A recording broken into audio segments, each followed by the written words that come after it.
on YouTube, the link to which will be shared in the chat box by my colleagues.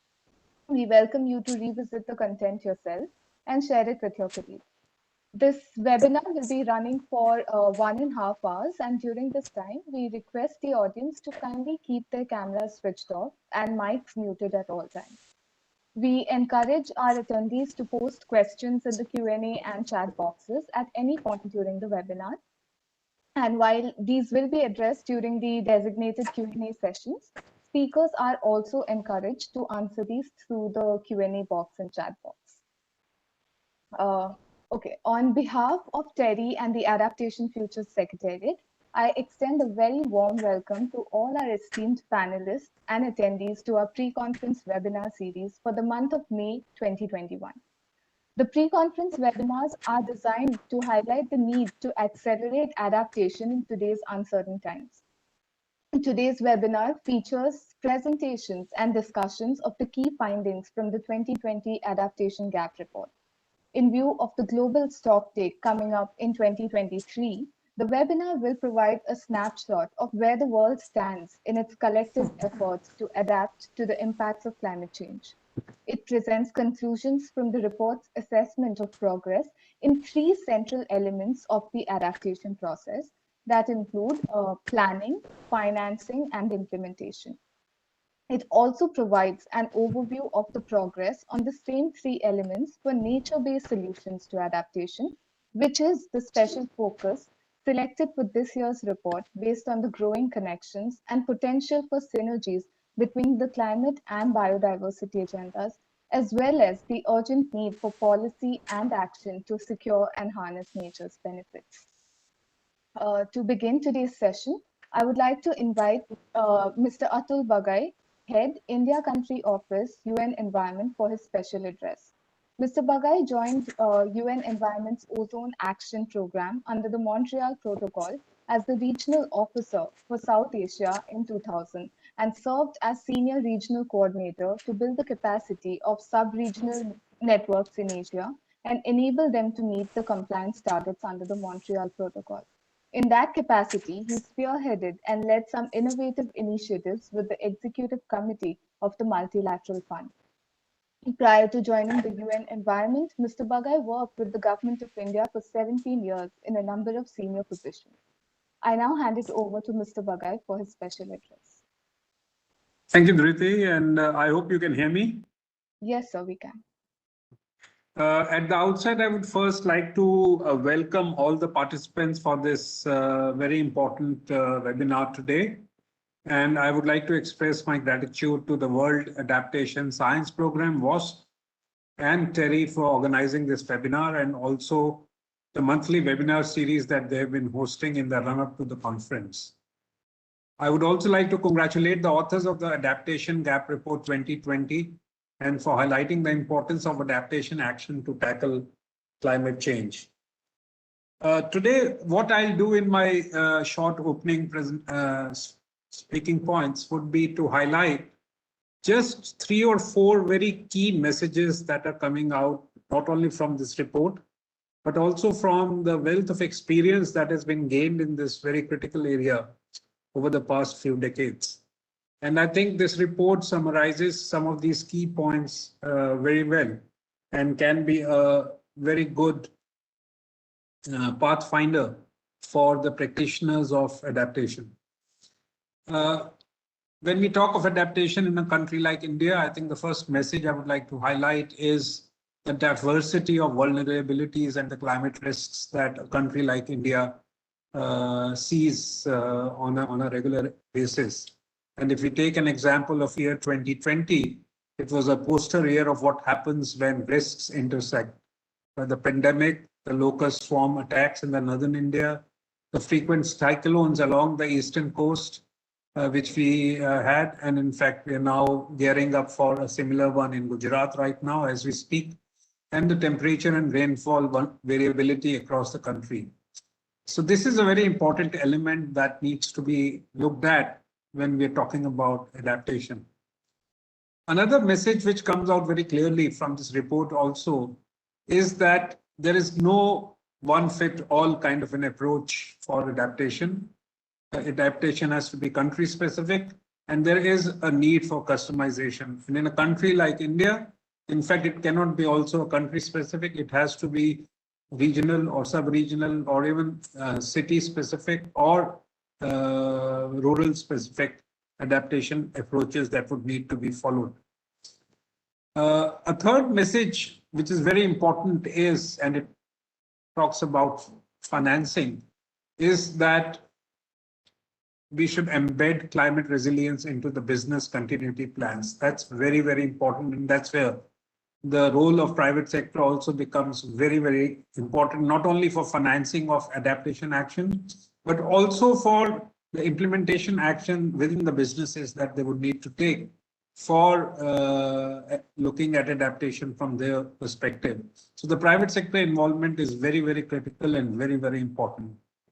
A final message that I would like to highlight is that we should look at sustainability along a longer period of time to enhance the longevity of impacts through community involvement. That's the key for seeing that whatever actions are being taken get sustained over a long period of time. We are very happy that UNEP is associated with this report also, and that the Adaptations Conference is organizing these monthly webinars. My thanks again to WASP and to TERI for organizing this, and I wish the webinar all the success and fruitful discussions today. Thank you. Thank you so much, Mr. Bhagat. To take today's session forward, we have Lars Krishnan, who is a Senior Project Officer at the UNEP D2 Partnership. He has more than 10 years of experience in the field of adaptation, a large part of which has focused on the development, implementation, and evaluation of projects under the Least Developed Countries Fund, Special Climate Change Fund, and Adaptation Fund. In recent years, Lars has been the coordinator of UNEP's flagship report, the Emissions Gap Report, that is released annually ahead of the UNFCCC COP. From 2019, he has also taken over as the lead coordinator of the UN Environment Adaptation Gap Report. I would now hand it over to Lars for setting the context for today's discussion and taking the session forward. Thank you, Triti. I hope you can hear me. Can you hear me? Yes, we can. Yeah. Okay, thanks a lot. And thanks a lot again for inviting us to present the report in this webinar. I'm just going to share a presentation. I hope this is the right one. Yes, there we go.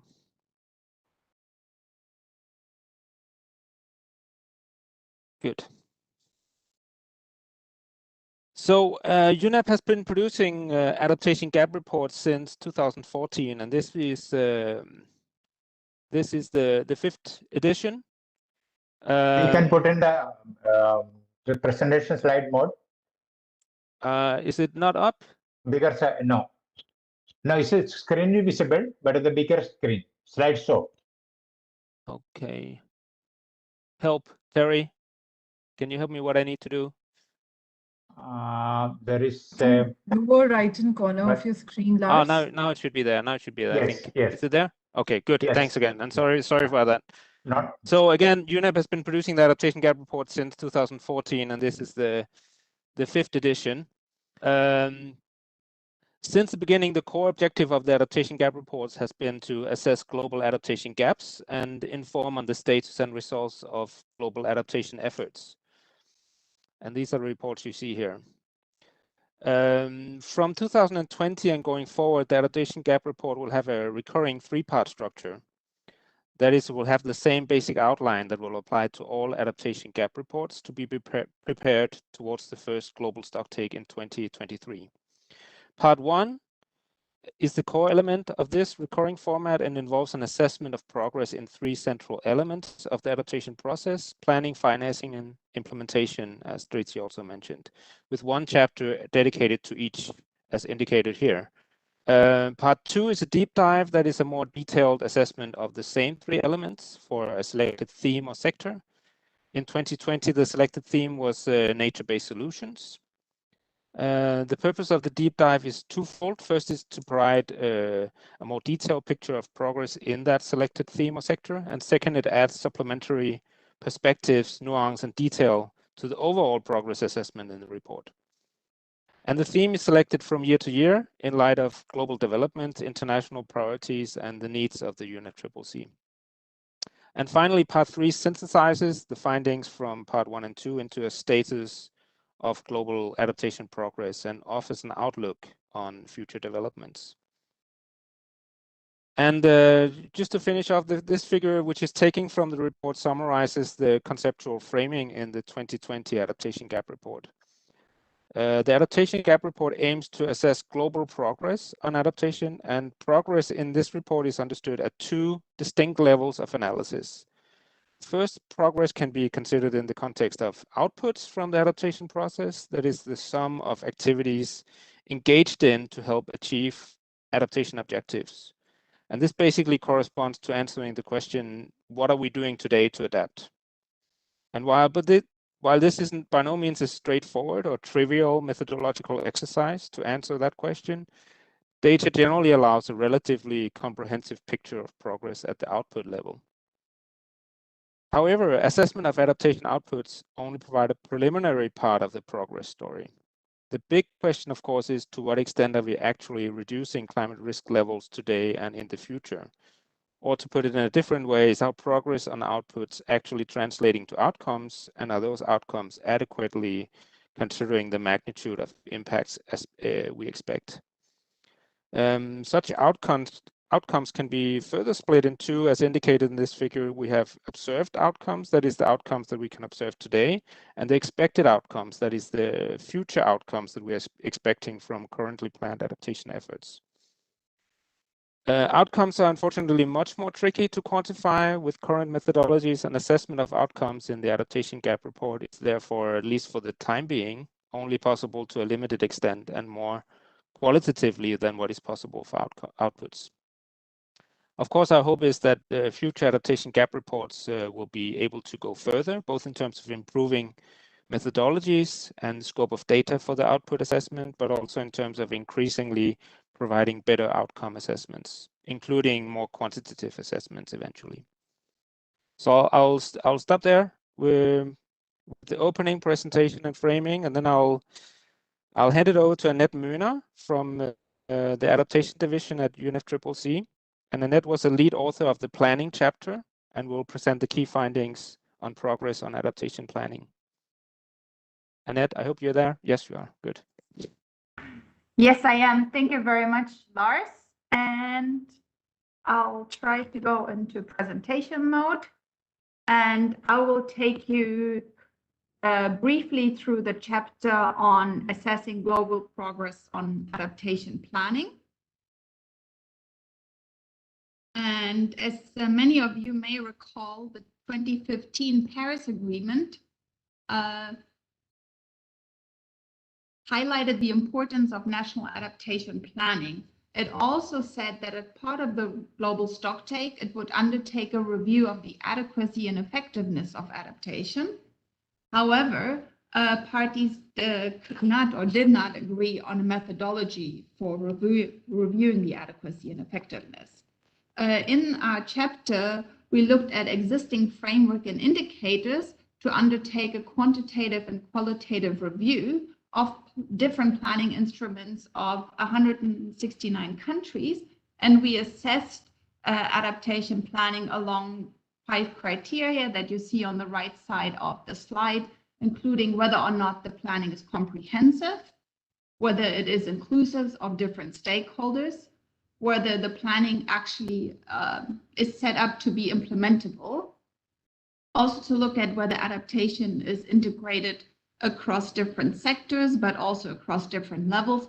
And finally, to look at whether systems are in place to monitor and evaluate the success of the adaptation and its subsequent implementation. So the aim was to look at, is the planning sufficient, but also successful in achieving targets and objectives.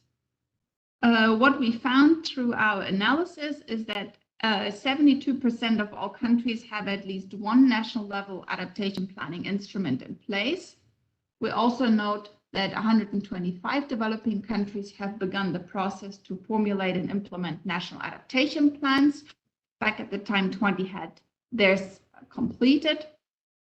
And also countries have established a sectoral and even subnational planning instrument, which would ensure that planning is done comprehensively in those countries.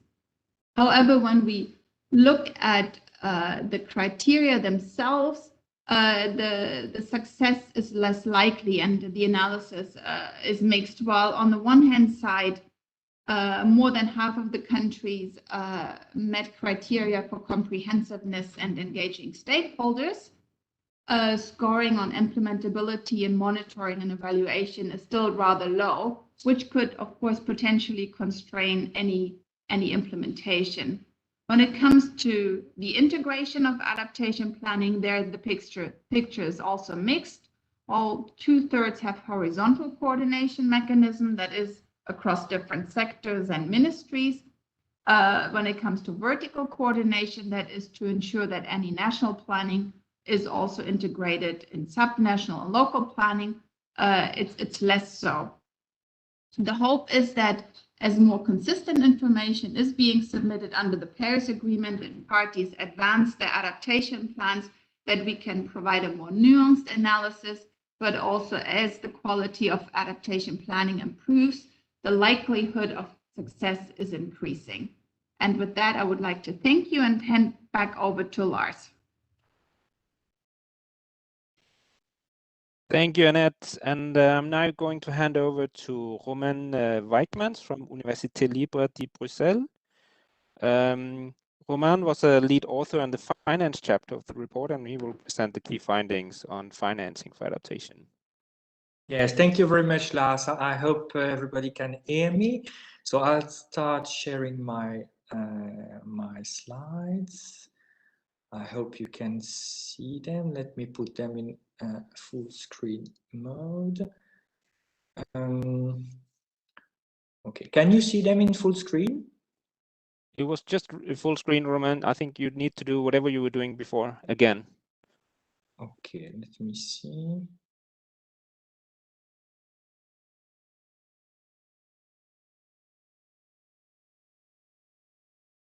Yes, there it is. Should see them now. Okay, so thank you very much for inviting me to this webinar, and it's a pleasure to be with you today and to present this this chapter, also on behalf of my co-authors who are listed on this slide.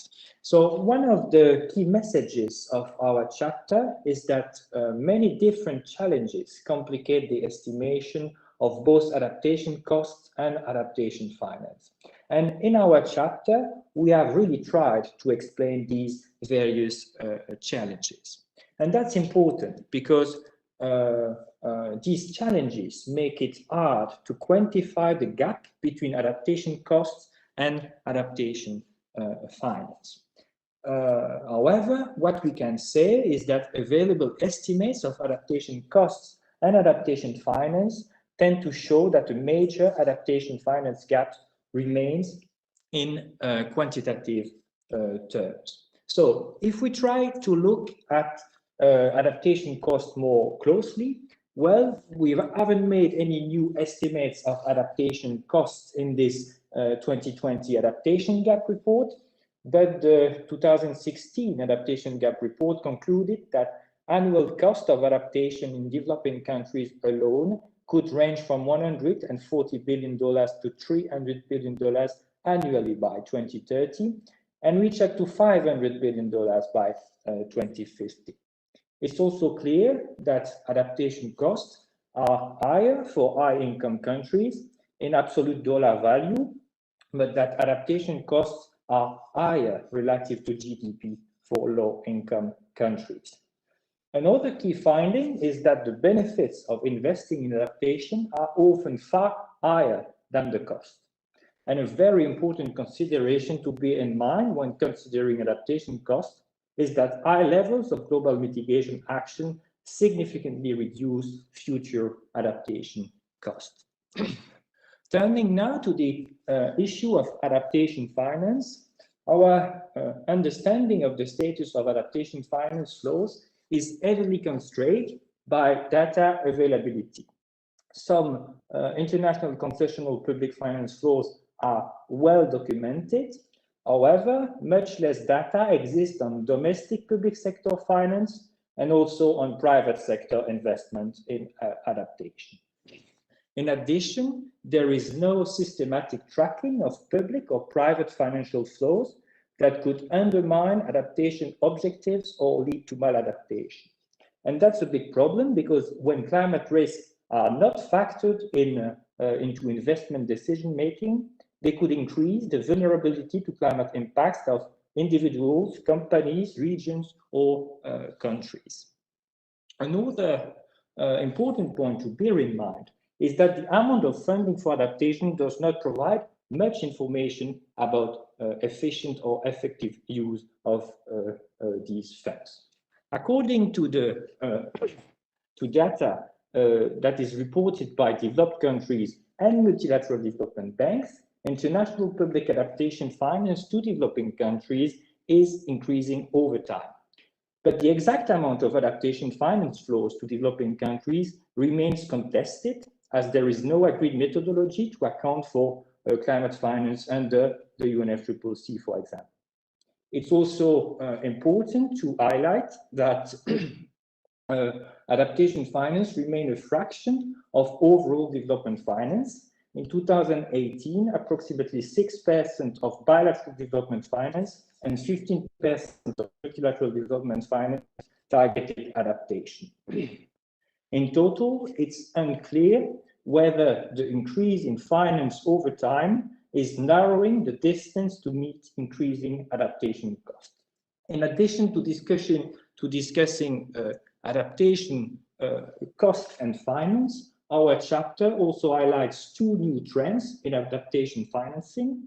The first one is that we see important efforts being made to expand the instruments, actors, and approaches through which adaptation finance is delivered.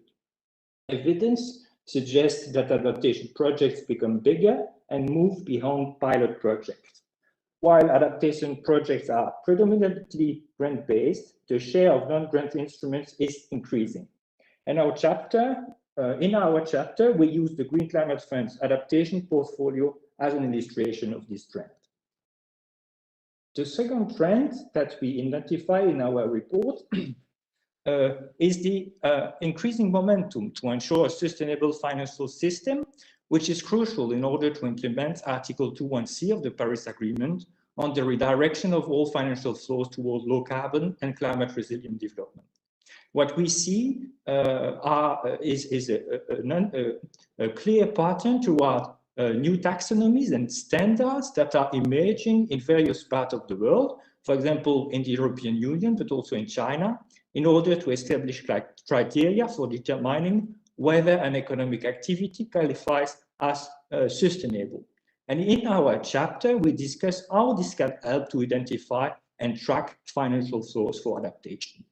We also discuss how climate-related financial disclosure can increase transparency on the vulnerability of investment and adaptation and assets and change the attractiveness of investment. And with that, I would like to thank you for your attention, and I, of course, remain available for any questions. Thank you so much, Romain. And now I want to hand over immediately to Timo Leiter, who is from the Grantham Research Institute on Climate Change and the Environment at the London School of Economics and Political Science.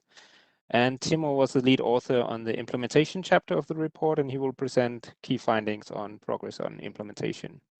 Timo, are you there? He seems to be. Over to you, Timo.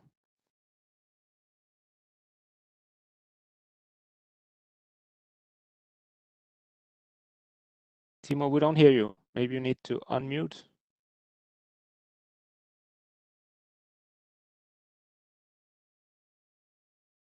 Yes, hi, can you hear me? Now we hear you. Thank you. You can see me?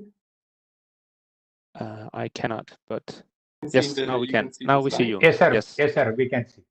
And the slides. Very well. Go ahead.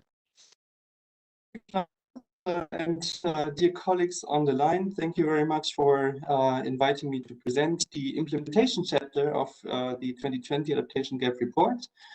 In fact, this is a new focus which the report has started to have since the 2020 edition.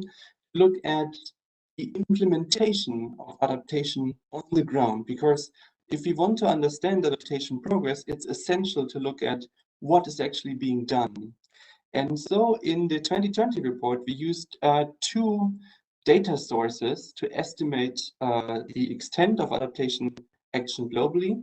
And the first of these are the project descriptions from the three UNFCCC climate funds that report to the convention, namely the Adaptation Fund, the Green Climate Fund, and the Global Environment Facility through the Least Developed Countries Fund and the Special Climate Change Fund.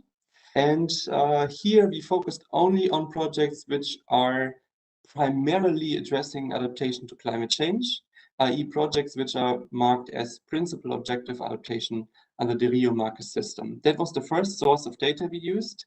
And the second one was from a large research initiative called the Global Adaptation Mapping Initiative, which screened the entire literature published in academic journals between 2013 and 2019, and looked at articles that documented the concrete implementation of adaptation actions, and it found around 1,700 articles. So these were the two data sources that we used. And in terms of the first data source, what we found were almost 400 adaptation projects have been funded by these three climate funds between 2006 and October 2020, and half of them started since 2015. So from this we can see a clear acceleration in the number of projects that have started. And what you see in the diagram here is also the funding volume per project. And there's a trend evident since 2017, which goes to a larger volume, funding volume per individual project, which could potentially indicate that implementation programming is moving beyond pilots to more systematic or holistic approaches. Of course, these 400 projects are only a small subset of all the projects happening worldwide. And we aim to broaden the database. So for this year's report, we will also include projects from bilateral donors. And in the future, we look forward to also including projects from multilateral development banks and others, so that we can get a more comprehensive picture of the amount of projects happening globally. One of the things we did in the analysis in last year's report was to compare the priorities that countries had in their NDCs with the sectoral priorities that were addressed in the projects. And as you can see here, the top two priorities match very well. Both in the NDCs, water and agriculture were the two most often mentioned priorities. And similarly, in these 400 projects, water and agriculture were also the most commonly addressed priorities. So there's a clear match between what projects addressed and what countries prioritized. And here in this chart, another aspect that we looked at was to ask which climate hazards do the projects address. That's what you see on the left. And on the right was the data from the 1,700 articles, which are the climate hazards that are found in the scientific literature being addressed in documented adaptation. And again, we see a very clear match. Top three hazards are drought, flooding, and rainfall variability.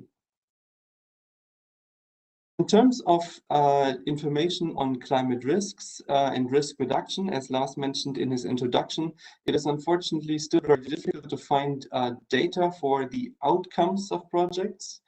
Usually climate funds have portfolio indicators that focus on the output level, for example, using indicators like number of beneficiaries or number of policies. So there is still not comparable data on the actual outcomes or risk reduction. One very interesting figure is that from Global Adaptation Mapping Initiative, we found that less than 4% of these 1,700 articles had evidence of risk reduction. The journal article, which is describing the overall results from the Global Adaptation Mapping Initiative, is currently under review. And actually, we found recently we had to revise this figure downwards to possibly just around 2%. So there's still quite a gap of evidence on risk reduction. And this is also something that this year's adaptation gap report will address. So it's very important. One of the policy recommendations, therefore, is that projects need to focus on how they would lead to adaptation. So far as a quick introduction to the implementation chapter, I've also written a commentary about this, summarizing again some of the innovative features of the 2020 report, which you find on the website of the Grantham Research Institute at LSE. And if you're interested, you can also find more information on the website adaptationcommunity.net, where there's a special section on monitoring and evaluation, or on my ResearchGate profile. Thank you very much. Thank you too, Timo. And I finally want to invite Manish Kadimel from Columbia University and NASA Goddard Institute for Space Studies to present the findings from the deep dive assessment on nature-based solutions. Thank you very much, Lars. Can you hear me? Yes, we hear you and we see the presentation. Great. Hello, everyone. Very nice to be able to present this. Hope everyone's keeping well. So I'm very pleased to provide an overview of the focal chapter on nature-based solutions for adaptation. I was a part of a group of wonderful lead authors who I had the pleasure of working. So let's dive straight into some of the main findings. I don't think I need to introduce this to this audience, but as you all know, there are two of the main environmental crises that affects all sectors are climate change and then also biodiversity, and then these two are also very strongly interlinked. And unfortunately, climate change is a major driver of biodiversity loss, and at the same time, nature has a very important role to play in mitigation, but also in adaptation. And there really is an urgent need to secure and harness nature's benefits by using policies and ensuring that action takes place. This is being recognized a lot more now. And for example, the UN Decade of Restoration began this year. So that's good news. It's being mainstreamed a lot more. And just to sort of go into the definition of nature-based solutions, it is to restore, build on, and enhance ecosystem services in order to manage climate risks and impacts and to help people adapt to climate change, and then to enhance the climate resilience of communities, assets, and society.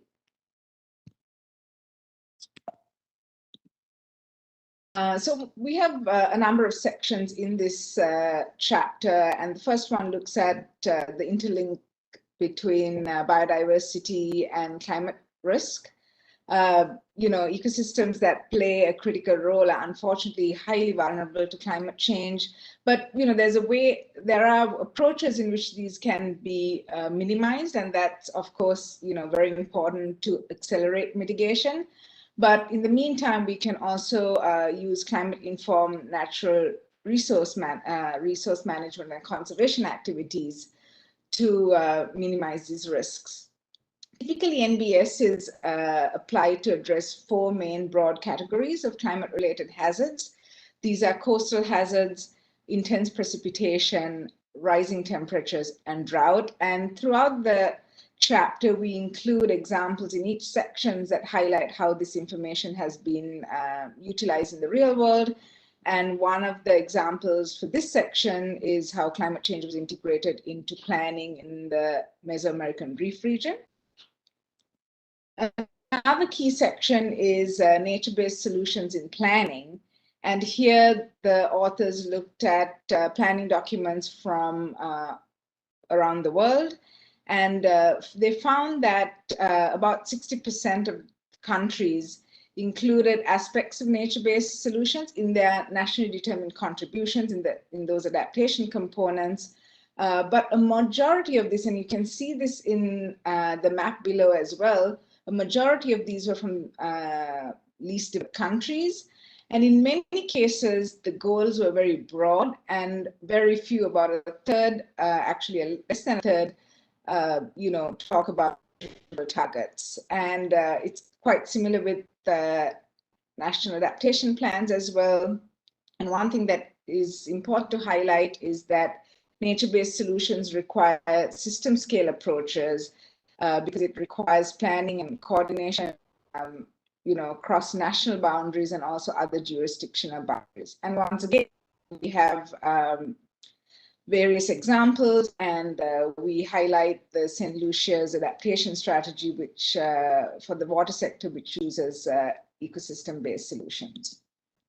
And then we move on to the financing section. And in some ways, looking at how NBS has been financing was a challenge, partly because it was nebulous. It's kind of hidden between climate finance, conservation finance, and there are so many categories within these broad funding mechanisms that sometimes it's hard to dissect which funding goes specifically to nature-based solutions.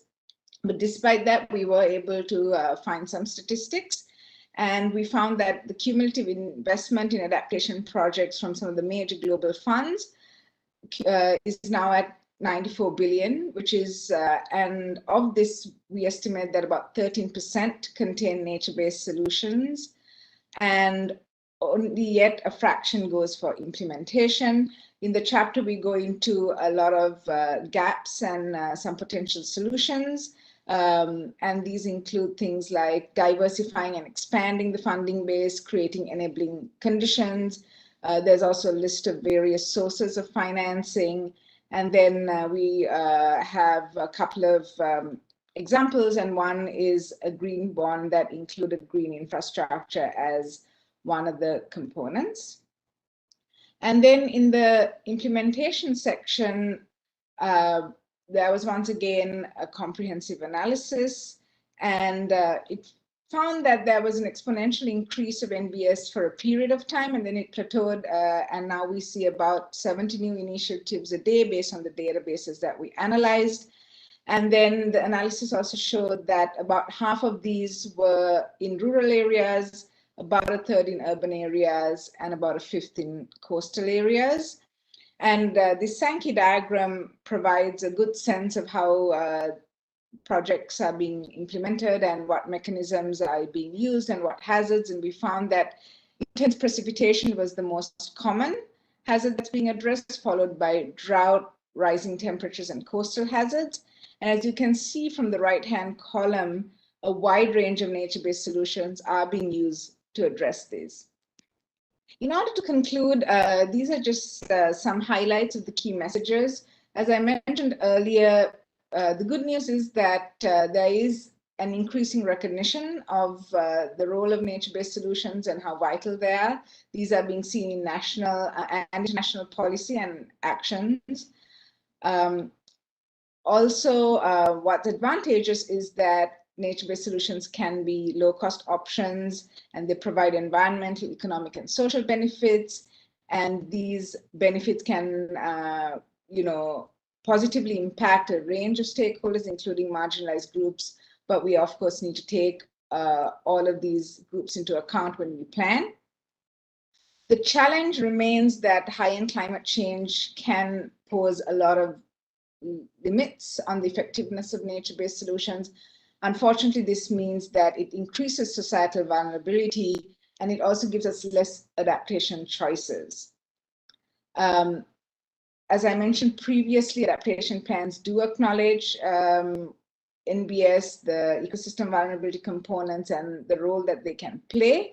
But unfortunately, much of these remains broad, and there are very specific, little information on specifics. As I mentioned, only a small proportion of climate finance is currently targeted towards nature-based solutions, but we believe that there's potential for this to be amplified, strengthened, and diversified by deploying innovative mechanisms and by combining or blending various financing sources. There has been an increase in implementation. We hope that this trend will continue, but it's currently unclear. And it's still a little too early to assess the effectiveness of these interventions. I want to conclude by saying that there is potential and this for nature-based solutions, and this can be fully realized if we limit the dangerous levels of warming, but we also need to scale up ambition and action on protecting, conserving, and restoring nature in order to do so. Thank you very much. Thank you, Manishka. Maybe can you turn off your mic? Getting echo here. Thank you. I'll just share this. Okay, great. Okay, thank you all. And finally, as a closing to this introduction of the report, I'll just give you a quick snapshot of findings from Chapter 7, which is part 3 of the report that I mentioned earlier. And as indicated in my opening presentation, Chapter 7 tries to synthesize an overarching findings from the 2 parts of the report. Those were just presented by my colleagues here. However, this is a very challenging exercise as it involves the combination of data of very different nature and trying to overcome the fundamental challenges involved in the assessment of adaptation, including lack of metrics, baseline and time issues, attribution, etc. Of course, the hope is that the adaptation gap report methodology and data coverage will continue to improve over the coming years, which will gradually improve the report's ability to draw better conclusions on results and adaptation gaps. Here we have the overall framing figure on the right. That's the framing figure for the entire report. The report is framed around 3 critical elements involved in assessing adaptation outcomes globally. Obtaining evidence of adaptation progress, identifying adaptation gaps, and then finally also some of the constraints that limits our ability to interpret and fully unfold the findings of the assessment. So what did the report find in terms of evidence of progress on adaptation, the first of the 3? Well, it found that, as you've also heard, national level plans and strategies, frameworks, laws are in place in most countries, however, with a variable degree of maturity. It also found that adaptation finance and the number of projects are increasing worldwide. There is movement towards more actionable policies, for example, better inclusion of specific measures such as nature-based solutions. We're also seeing quickly evolving financial modalities with diversification of instruments and sources and early signs of more climate resilient and sustainable financial systems and investments. In terms of gaps, what we found is that adaptation costs are estimated to increase at a higher rate than adaptation finance, although we clearly lack clear evidence to support that. But that's the monitoring and evaluation systems are still underdeveloped, meaning that there is a gap in systematic monitoring and evaluation of adaptation.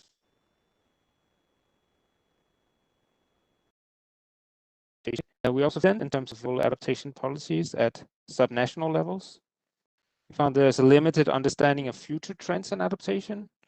That is, we understand to some extent at least progress up to now, but are to a much lower extent able to predict what progress we can expect going forward. And finally, the way equity dimensions, including gender, are considered in national level adaptation today remains unclear. In terms of what constraints the report's findings, I mean, in general, adaptation goals remain insufficiently defined globally. In turn, this makes it difficult for us to define global targets in terms of risk reduction that the report can use as benchmarks for its assessment. There's also a poor availability of shared databases, documenting, planning, implementation in high-income countries and private finance, meaning the information is hard to find and gather. It's also clear that there's still a scientific gap in understanding the effectiveness of local to national level adaptation strategies and projects in terms of risk reduction now and in the future. And this is something that will be a key focus of the ongoing 2021 Adaptation Gap Report. And there's uncertainty surrounding the long-term effects of contextual changes on adaptation efforts and results, for example, the ongoing COVID-19 crisis. And finally, we condense all this into just a few top-level headlines. Those could be the following that you see on the screen. I mean, progress is being made, but there is a lack of evidence across regions, sectors, and hazards. I mean, there's a lack of evidence-based information, data is scattered, etc., as it says here. However, progress is nevertheless estimated to not be occurring at the required scale when we analyze it against present and future climate risks, and that's important, of course. And there are conceptual, technical, and scientific limitations, for example, data, evidence on risk reduction, etc., and contextual uncertainties like the COVID crisis, as mentioned. So that was the quick snapshot, keeping it within time limitations, and that ends our presentations of the 2020 Adaptation Gap Report. I want to thank again all the speakers for their time and commitment in making these presentations, and look forward to a good discussion, hopefully. And leading into that, I now give the floor to my colleague, UDP colleague, Henry Neufeld, who is the head of the section for impact assessment and adaptation analysis, and also lead author and editor of the 2020 Adaptation Gap Report. Over to you, Henry. Yes, thank you, Lars, and good morning, good afternoon, good evening to everybody. It's a great pleasure to be here. Thanks for the invitation, and thanks for the great introductions by all the speakers we've heard so far. We're now moving toward the second part of this webinar, in a way. We'll have 4 speakers providing short commentaries, statements with regard to the Adaptation Gap Report, and in particular, connecting that to national level adaptation, action, finance, and planning. So let me just first introduce one speaker and then ask a specific question. And then after that question, you know, the speaker will respond to the question also more generically, I suppose, and then I'll move on to the next speaker to provide some feedback. And after that, we will have a more general round of Q&A from the audience. We've been receiving quite a bit of feedback already, and please continue asking your questions and be specific, if you can, as to who the question could be addressed by. So without further ado, let me introduce first Sebastián Vicuña, who is the director of the Centro de Cambio Global and associate professor in the School of Engineering at the Pontificia Universidad Católica de Chile. Sebastián, let me ask you a question, and then you can provide some thoughts and feedback to that question. So what can be expected from the science community in terms of resolving the conceptual, technical, and scientific limitations to a more detailed assessment of adaptation outcomes? So this speaks to the methodological questions we've been facing, and I think you'd be in a great position to give some thoughts about that. Sebastián, please. Do you hear me well, Henry? Yes? Yes, we can hear you, we can see you. Thank you. Excellent, excellent. Well, thank you very much, Henry. Thank you for inviting me to this webinar.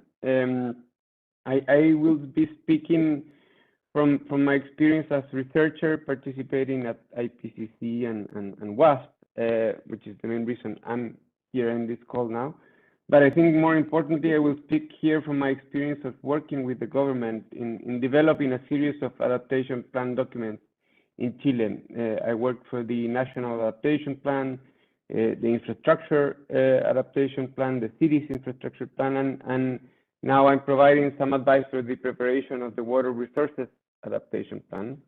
And among a large group of researchers, which have been, I think, the mode of which this research community has been working with the government here, also have participated in drafting the last 3 national communications on the impact and adaptation chapters. So my experience, I think, would be more relevant in terms of how I work with the government in these issues. Okay? So in Chile, as in many countries, as the updated version of the adaptation gap report declares, we are making some good progress in terms of planning and some implementation of the adaptation, but we have, again, some tools to address the different type of risk and sectorial plans, but there's still very little monitoring of that progress, and we are not very clear whether this planning is indeed making communities, ecosystems, or economic activities less prone to the risk of climate change. So I think we are not yet in a position to deliver detailed assessment of adaptation outcomes in our country, as I guess was the sort of one of the main messages across the world. So how can the research community help bridging these gaps? And on a conceptual context, I see that there has been a great progress in understanding how adaptation should be thought and conceived, how we have moved from the type of outcome vulnerability assessment that was part of the first assessment reports, and now we have this interesting framework to understand the relationship between vulnerability, exposures, and hazards. And we are waiting for the results of the 6th assessment report, where there will be a little bit more experience in implementation adaptation. So we hope for some new conceptual models there. But I think we still lack those models that allow us defining in a more operative way what can be called an adaptation strategy related to climate change, for example, as something different from what could be an improvement of development conditions. So what can be really called an adaptation strategy in terms of its additionality that will bring into reducing that risk, or how to clearly distinguish adaptation from maladaptation. And for example, the rebound effect of irrigation efficiency could be a good example. I like the perspectives that are coming from frameworks like adaptation pathways and robust decision making that I think will help us be a little bit more operative on how to think about adaptation. Also, the research community could help in developing, continue developing the basic science and tools that will allow us to continue increasing our understanding and assessment of climate risk and describing the contextual vulnerability. The research community will help creating novel ways for measuring or monitoring some impacts or exposure. So I think there will be an important role for the research community in that regard.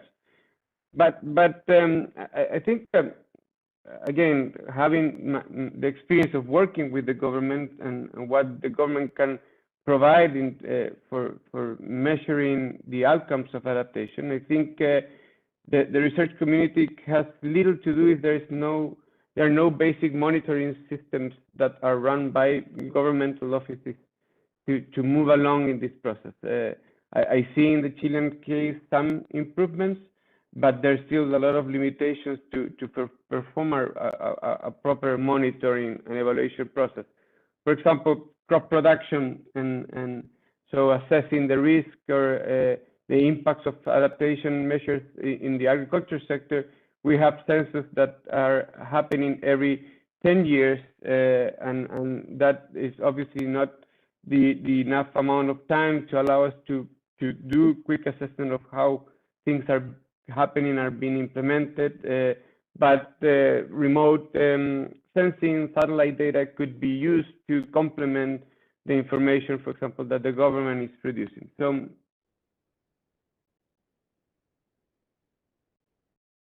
many gaps to be bridged, but we're making progress, but there's still a lot of work to do. Thank you, Sebastian. I think that was very insightful and really useful. to complement the work that we've talked about in the report, and you've provided some really insightful additions with regard to how Chile is dealing with these questions. And great. So let me just move to our next panelists. That's Antwi Osaiko Amoa, who is the Deputy Director of the NAP Project and NAP Project Coordinator at the Environmental Protection Agency in Ghana. And as you see, we're trying to have a regional balance here to the degree possible within the scope of this event. And a question that I've put up for you, Antwi, is how can we better link national adaptation efforts to the global goal on adaptation? And if you have time, what are the main challenges for planning for adaptation in national contexts? What are the main solutions that you see? Do you have, what are your thoughts, Antwi? Please. Thank you so much, Henry, and good morning, good afternoon, good evening to everybody. I think I want to use this opportunity to thank the organizers for giving me the opportunity to also serve on this very important panel. Adaptation is very critical to developing countries. So anytime I get the opportunity to speak on this subject matter, I think I am so much elated to do that. Now, regarding the question that you pose, Henry, if you look at where we're coming from within the UNFCCC framework, the issue of adaptation and national adaptation planning, I think we've come very far away from Cancun, where adaptation planning issues became very prominent, where adaptation planning was very visible within the context of trying to reduce countries' vulnerability and then also enhancing their adaptive capacity. Fast forwarding to Paris, I think Article 7.1 talks about setting up a global goal of adaptation. And what is the focus of this global goal? The essence of having this global goal for adaptation is for the fact that apart from giving adaptation that kind of visibility that it deserves within the global landscape, it is also trying to sort of dovetail within the targets or the objective that was set up by the Cancun Adaptation Framework. Because the global goal on adaptation is actually focusing on reducing countries' vulnerability. So in effect, it is actually enhancing what has already been set up. As to how we do it also comes with different probably underlying objectives and then also modalities. But in terms of what they seek to achieve, the national adaptation planning processes and then also the global goal of adaptation seek to achieve one particular thing. And what is that? Reducing vulnerability within national systems. Now, as to these vulnerabilities and how they play out, they come in different contexts, they come in different formats, depending on which angle we are looking at it from. And so having such a report that gives us a pictorial understanding of how different countries, especially within the developing world, are seeing climate change adaptation is very important. It is only when you have these issues critically addressed in your national development planning context that probably you will be able to look at it from medium to long term, as it is the objective of the Cancun Agreement, because it is not supposed to be an emergency response issue as we've been doing in the past, but in doing so, we have to do it more organized, more responsive, more articulated within the plans of countries. That actually brings us to the question of, are countries or are developing countries making or doing it well as far as adaptation planning is concerned? Henry, I want to underscore the fact that, as other speakers have already alluded, there are quite a number of challenges.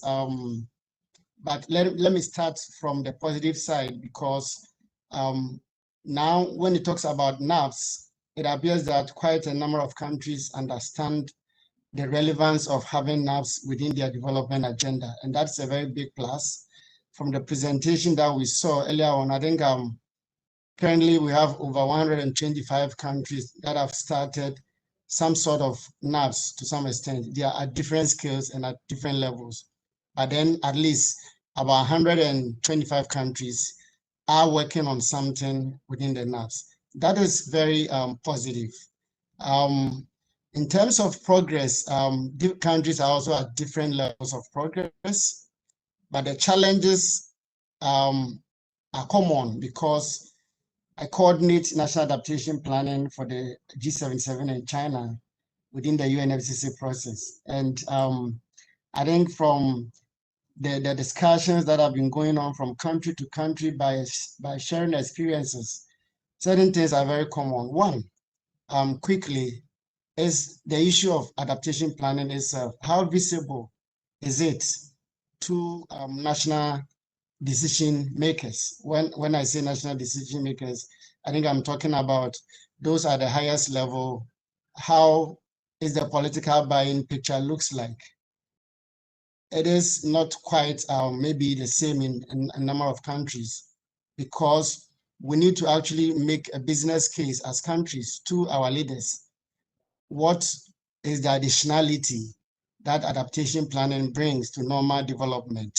And that sometimes is a bit difficult to actually distinguish between what is adaptation and then what is normal development. So one of the challenges, first of all, from the start, is how do you convince our political leaders, our decision makers, about the difference between the normal development that they are championing and what adaptation planning is.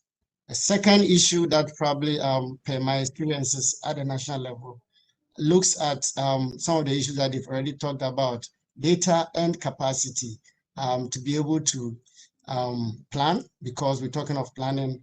And so what are the baseline data information looks like? It doesn't look good in many developing countries when it comes to data, an effective data system to be able to plan and execute very well. There are quite a number of them. Probably time will not allow me to articulate all of them. I guess to point to the fact that systems are needed to be built so that you can have an informed and proper adaptation planning in place. Thank you so much. Thank you, Antwi. That was great.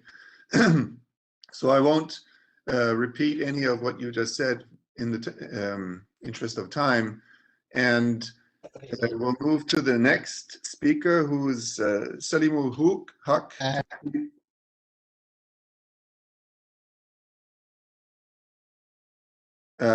He's the director of the International Center for Climate Change and Development based in Bangladesh. Salim, are you there? I'm here. Can you hear me? Yes, I can hear you. Great. Oh, I can. Yes, and I can see your living room. Excellent. Great. Great. Thank you. Salim, try to keep it rather short, please. We have a few more questions to answer. Sure. Sure. Did you have a question for me? Yes. What do you think are the most important issues that need to be resolved to scale up adaptation action in developing countries? That's the question I think you're really very, very well placed to answer from your experience. Great. Thank you very much. Thank you very much, Henry, and thank you to the organizers for arranging this excellent event on the Adaptation Gap Report, the newest version of it, and for inviting me. So I will be brief in my response to your questions and give you a little bit of a flavor of my area of work and my thinking on the issue of adaptation, which, as you are familiar with, is very much focused on the most vulnerable communities living in the most vulnerable countries, who are by far the biggest victims of the impacts of climate change, which are now already happening. So human-induced climate change is not something that will happen.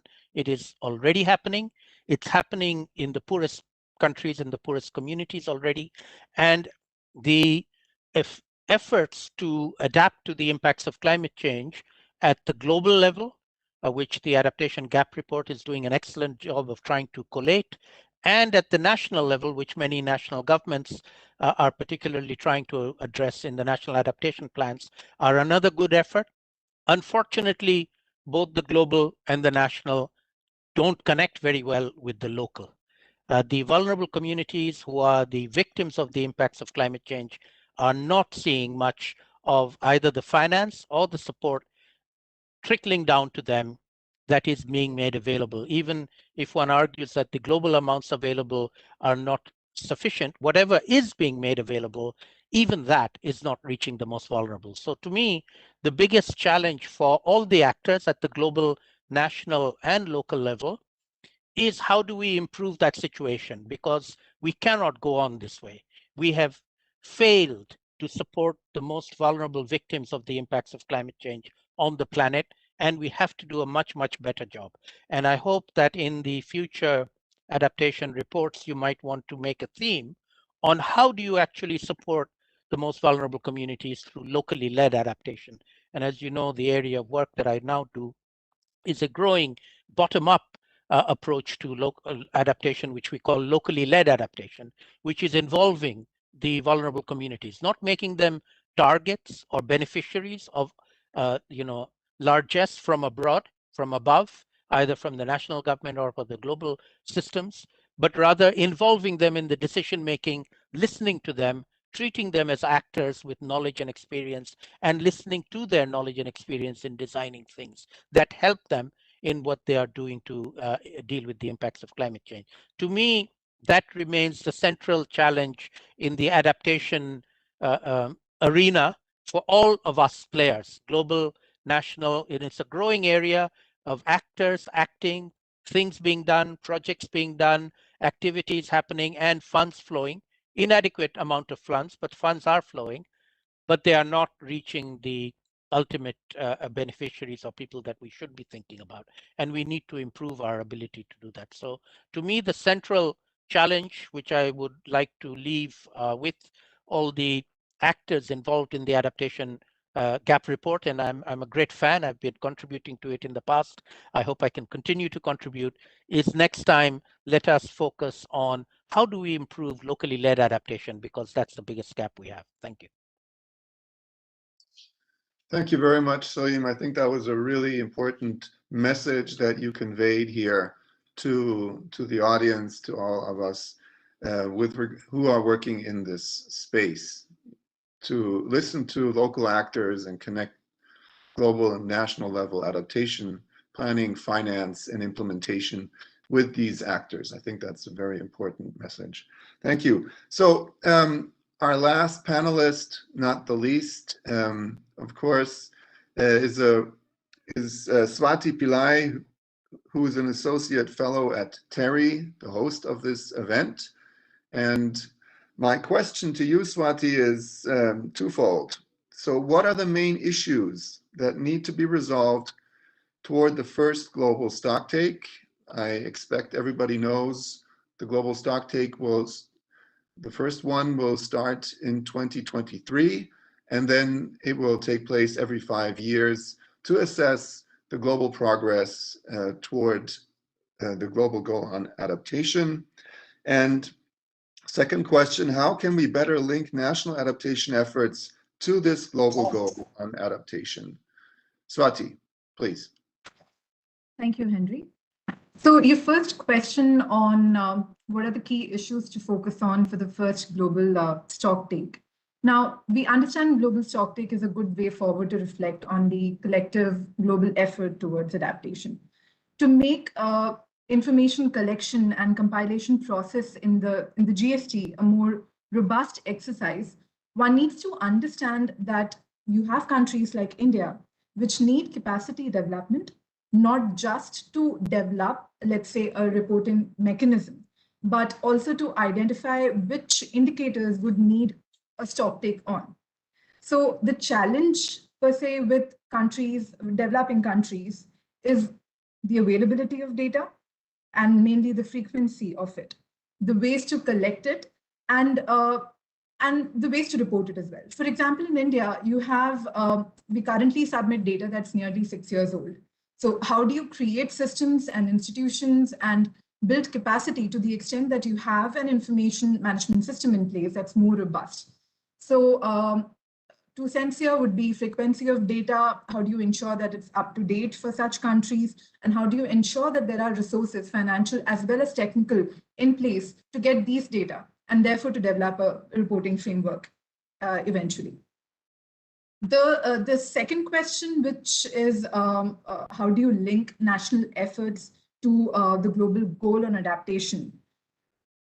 It brings us back to the question that you need to understand the national perspective on adaptation efforts. In India, we don't yet have a national adaptation plan, but it does not mean that the country does not have an adaptation focus. There's a lot of climate action in the Indian subnational space that is not clearly recognized because it's not reported. And the question is, why is that? There is no, again, provision or the capacity to, let's say, have a database developed at subnational levels like municipality. There's a lot of information, albeit in local languages. So you need to develop the capacity to record those. You need to have people available to do those recordings, people who are aware of the local context, which takes us back to a fact that was also that we need to develop the local capacities here. And it is also crucial to understand that a country such as India is a very diverse, geographically. You'll have Himalayan ecosystems in one place, wherein you'll have coastal ecosystems in another, arid and semi-arids all together. These are also areas that are on a different level of development and exposed to different sort of multiple hazards.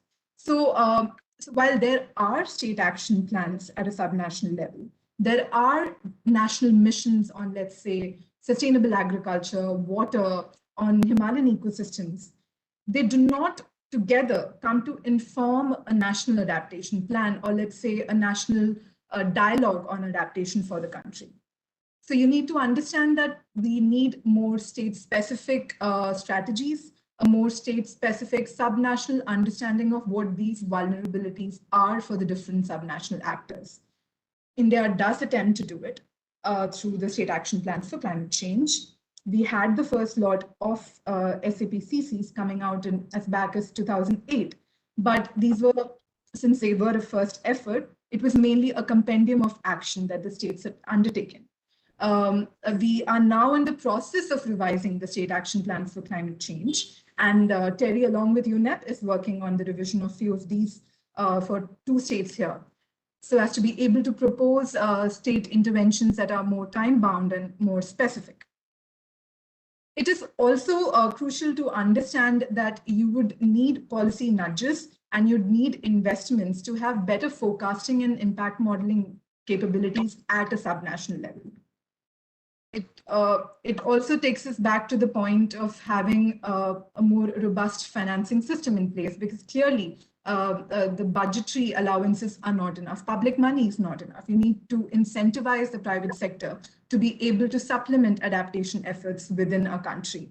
You need to have financial models that build climate resilient infrastructure by minimizing the risk of these investments. It is also that within India, you have a lot of donor focus on adaptation, mainly concentrated in cities, which is also owing to the fact that a lot of action is visible in cities. There are more capacities there. So the state needs to step in here to incentivize private action, particularly in rural areas, which also speaks to a key finding in the AGR, which is related to the nature-based solutions having a high transaction cost. State intervention is the key to be able to address this cost for the private players. Another point that the AGR had focused on was the continuity of adaptation efforts, the scope of scaling up these adaptation efforts. It is critical that you have governments and agencies like UNEP focusing on designing projects to make them more bankable, to the extent that it creates a sense of ownership for these interventions within the stakeholder communities that they are meant for. This ensures that their sustainability, it's a more transformative approach, and it also gives, therefore, giving a nudge and an informed action at the national level.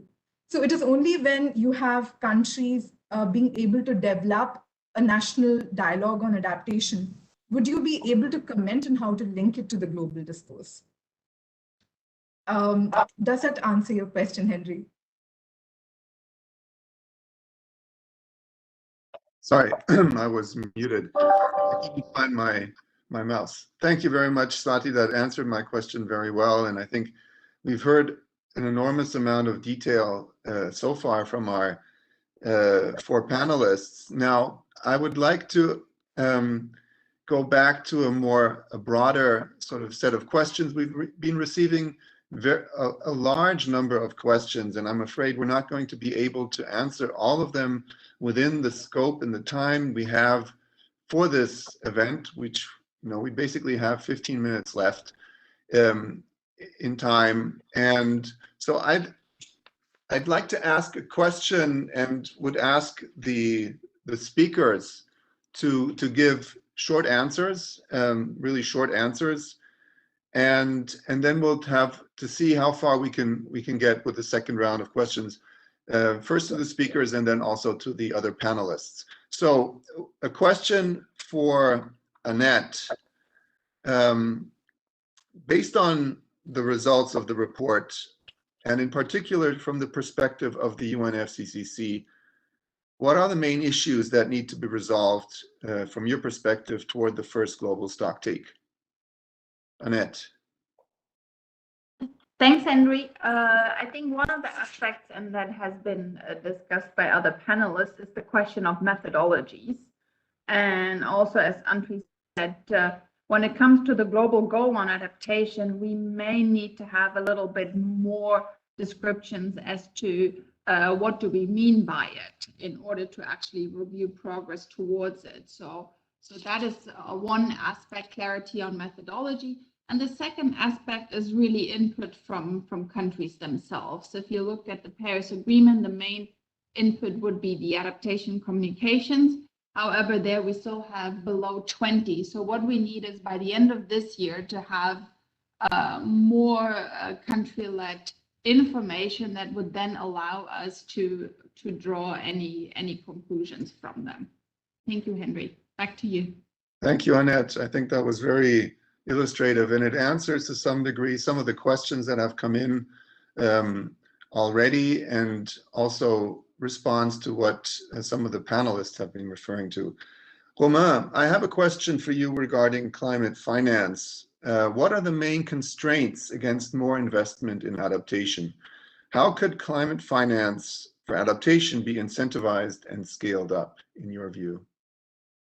Yes, thank you very much, Henry, for that question. I think this is a very complicated question because adaptation is so context specific, as we have to be short anyway, as we have highlighted. So that's the first thing to keep in mind. Adaptation is very much context specific, but I think the key point is really to improve the awareness related to climate related risk. So that would be, I think, the key part of it.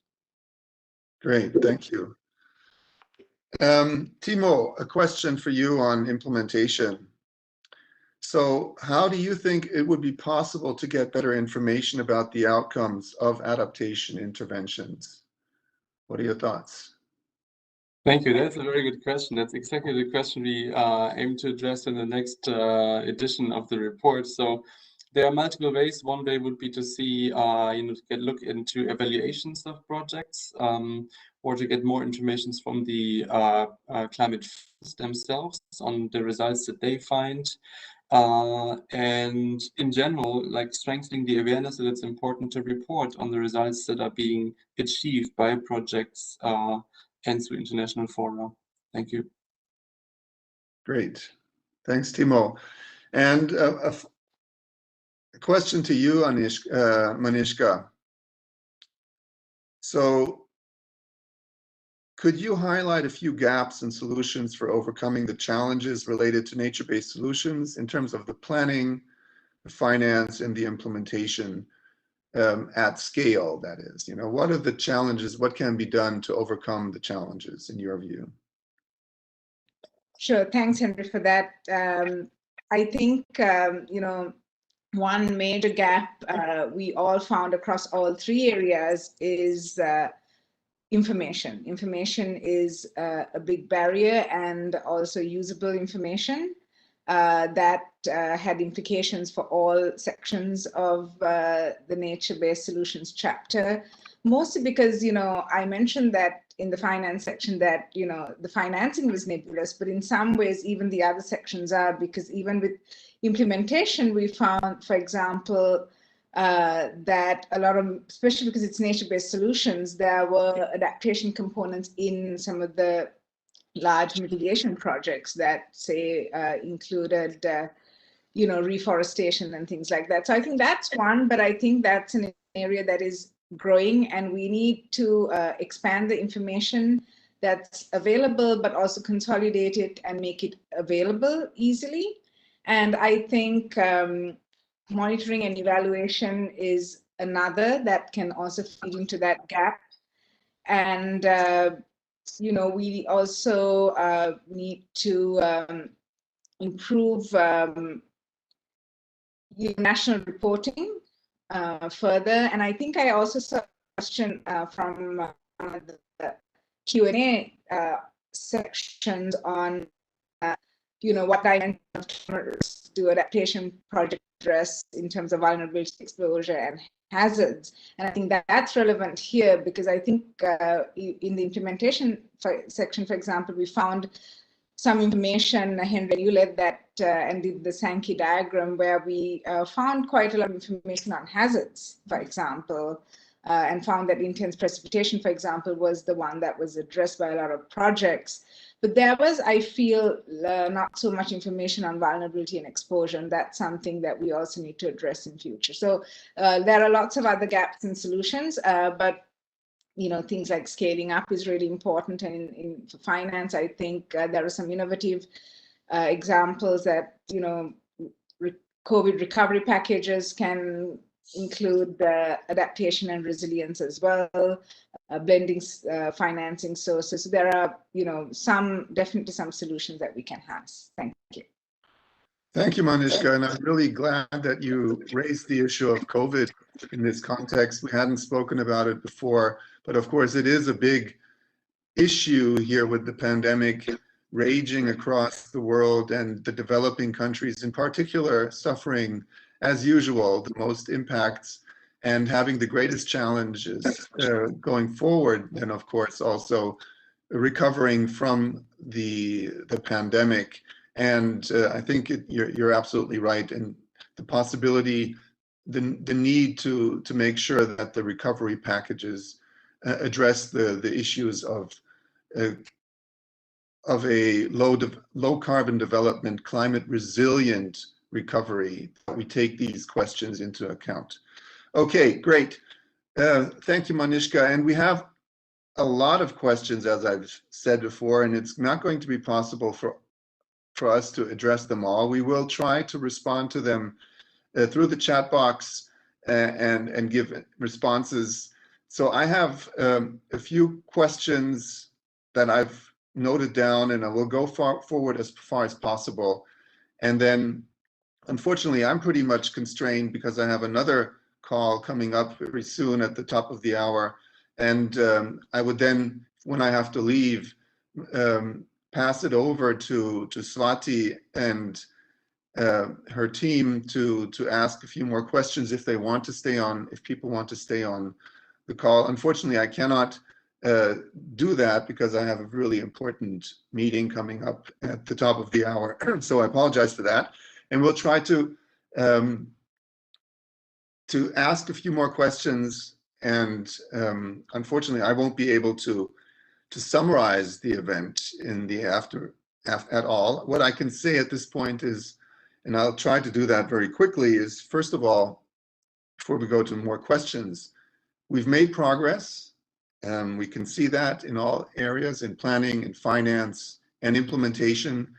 That progress hasn't been strong enough. We need to invest much more, scale up much more to avoid the adaptation gap from growing. And we've seen the challenges related to methodologies. We lack the ability to assess adaptation. There are questions related to maladaptation, for instance. Data issues have been raised multiple times by our panelists and the speakers. And at the same time, we can also see that countries are increasingly understanding the need for adaptation planning through the NAP processes. There is progress in that area. There is an improvement that will then feed into the global stocktake and the global goal on adaptation that we derive from that. I think it's important to repeat the issue that Salim mentioned about involving local actors in the national and global adaptation action and plans to make sure that their voices are heard and their needs are met in the way we move forward. And I think these are the main points that I've heard so far. So I'll just ask a few more questions because I want to get these key messages that have emerged from the report and from the comments that we've had so far to get them across before I have to leave, unfortunately. So a question, I'm leaving it open to who wants to answer it. Is there evidence that the investments in development are increasingly considering climate risks? I think that's a question that could be answered either by Romain or by Timo or both, if you wanted to have a quick go at it. Yes, so I've tried to answer that question in the chat. So maybe Timo would like to chip in and add some more information, maybe. Thank you. Yes, that's a very good question indeed, because obviously we would want all development projects to make sure that they don't add to future climate change and that they consider climate risks. The OECD has recently published a new guidebook on integrating climate resilience into development planning. So this could be one step, but I'm not aware of like a global comprehensive assessment that would have looked at all the development collaboration that exists and to the extent that it has included climate risks. However, the World Bank has also recently started a new initiative on what they call climate resilience rating. So this could possibly also help to further mainstream climate risks. Thank you. Great, thank you, Timo. And I think that that's a very important piece of information that maybe we'll be able to utilize in the next adaptation gap reports. A question that's connected, but we haven't discussed, and at least not in this report. We did address questions related to health in an earlier adaptation gap report in 2018. So my question here is, how can we reflect the benefits or harms to health in the adaptation planning, finance, and implementation aspects? It's a generic question.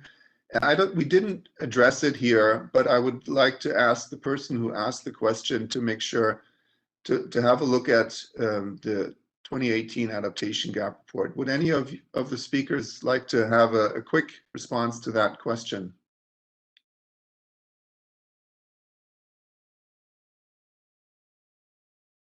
Okay, I think we'll leave it at that and see if we can answer the question more broadly. It's a difficult question to address, definitely.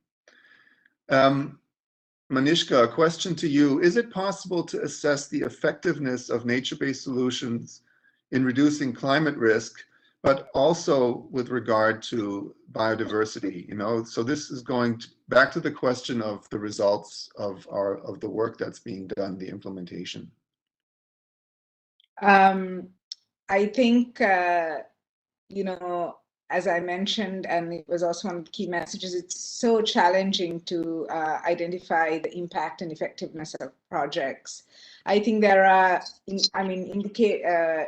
monitors and monitoring and evaluation is very important. I think, there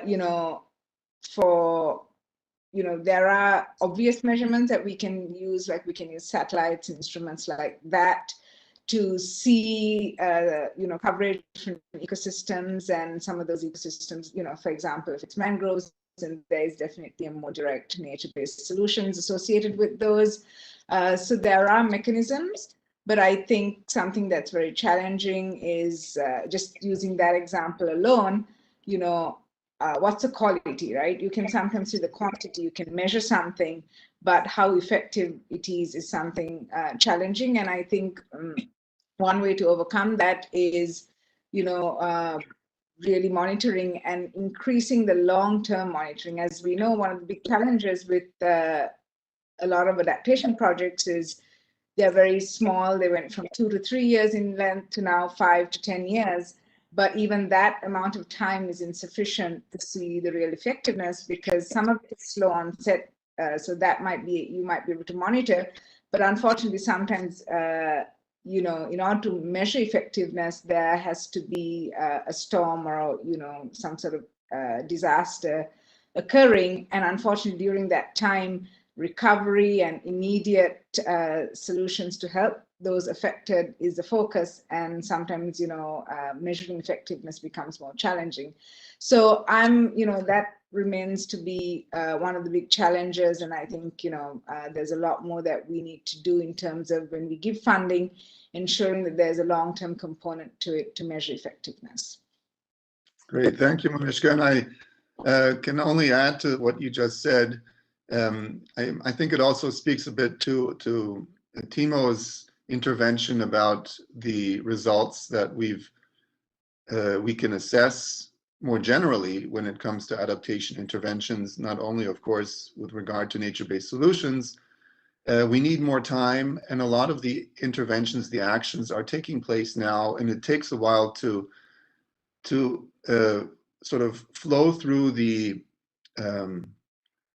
impact pathway. So it will take some years before we can really get a better sense of how effective interventions addressing adaptation, and in particular nature-based solutions, are. And I think that evidence will be growing in the future. Thanks, Manishka. I'm going to have to leave, but I don't want any of you to leave if you don't have to. So I'm going to hand over to Dhriti from one of the hosts here who's been introducing all the speakers at the beginning, and she will take over from me. Unfortunately, I have to leave. It's been a pleasure to be here and host and ask a few questions. And I do hope that you'll be able to stay a little longer, and that the questions that have been asked but haven't been answered yet can be addressed. So thank you very much, and I'm going to have to go. Goodbye. I'll hand over to Dhriti now. Let's see if she can pick it up before I go. Thank you, Henry. Thank you. We are unfortunately out of time, and that's why most of the questions that are not answered, we will try and get them answered through email by our speakers. And we have to close our session now because we are past our designated time. So I'll be closing I'll be closing the event now. So on behalf of the Adaptation Futures Secretariat, we would like to thank all our speakers for the very rich discussion that we witnessed today, and even our attendees for very actively taking part in it. We would also like to thank our donors and sponsors for their continued support in the run-up to the conference in October. And I would request all of you to please also follow us on our social media handles to know more about upcoming webinar series and the conference. Thank you very much, and stay safe, everyone.